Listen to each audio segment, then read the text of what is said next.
Hello everyone, I'm Teacher Al. Welcome to my channel. Today our topic is about division of decimals, 1 place value divisor. Okay, ito po yung divisor. Okay, 0.2. Okay, gawin natin is i-rewrite. Pag nagre-write po tayo, hindi na natin isali itong placeholder na 0. Okay.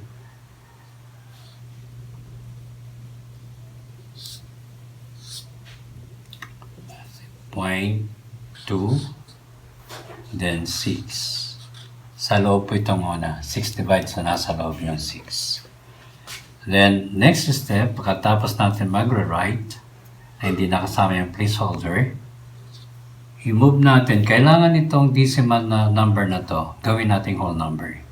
Magagawa lang yan kapag nag-move tayo ng decimal, dalhin natin siya dun sa dulo. Okay, whole number na ngayon yung 2. Pag nag-move tayo dito, mag-move din tayo dito sa decimal ng 6. Ang decimal ng 6 ay dito silent. Kaya, i-move natin siya dito. Kaya itong space na to, lalagyan natin ng 0. So, lumalabas ngayon, 60 divided by 2. So, pag-divide, kailangan mas malaki ang number sa loob dito kaysa dito sa divisor. Kaya, yung 6, mas malaki sa 2, pwede siya ma-divide. Divide na natin. 6 divided by 2 is 3. Okay. Then multiply 3 times 2, 6. Then minus equals to 0. Then bring down 0. Pag nag-bring down 0, huwag kayong mag-stop. Kailangan balik ulit kayo doon. Maglagay ng 0 sa taas. Para sa answer natin. Then multiply pababa 0. Ito na po yung end ng computation natin. Kaya ang sagot natin ay 30. Okay, ang sagutan natin yung number 2. I-write muna natin. 96 divided by 0.6. Ang placeholder, wag na natin kopyahin. Okay.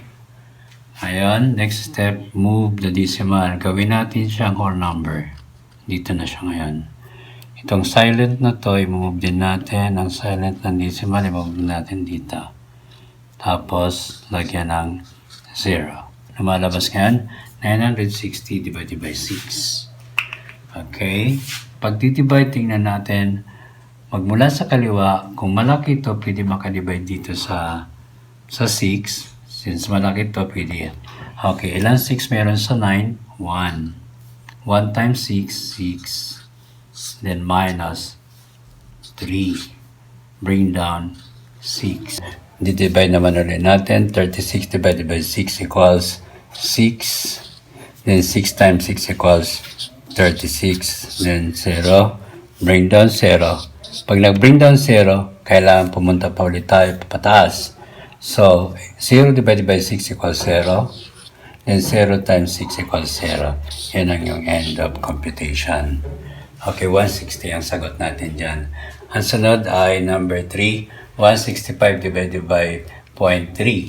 So, gawin natin ay kopya muna, 165 then 0.03. Huwag nang isali yung placeholder na 3. Then move the decimal. Dito na siya. Then here silent dito. Napunta na siya doon. Lagyan ng 0. Okay. Then divide natin. 1 hindi pwede makadivide sa 3. So 16. 16 divided by 3 is 5. 5 times 3, 15. Minus equals 1. Bring down 5. 15 divided by 3 equals 5. 5 times 3. 15 minus 0. Bring down 0. Again, mag-divide ulit. 0 divided by 3 equals 0. 0 times 3, 0. That's the end of the computation. Next, number 4. Divide ulit natin. 2, 7, 5, 6.4. Then, itong point, gawing whole number. Itulak sa dito sa dulo. Then, dito naman, dito yung silent niya. Tulak doon. Dito na yung point. Lagyan ng 0. Okay, then divide. 2 hindi makadivide sa 4, so 27. 27 divided 4, 7, 28, so 6 lang. 6 times 4, 24. Minus 27 minus 24, 3, bring down 5. 35 divided by 4 is 8. 8 times 4, 32. Minus 5 minus 2 is 3. Then bring down 6. Then 36 divided by 4 is 9. 9 times 4 equals 36. 0. Then bring down 0. Divide again equals to 0. 0 divided times 4 equals 0. Okay, that's the end of our computation for number 4. I hope you will understand. And don't forget to subscribe, like, and share.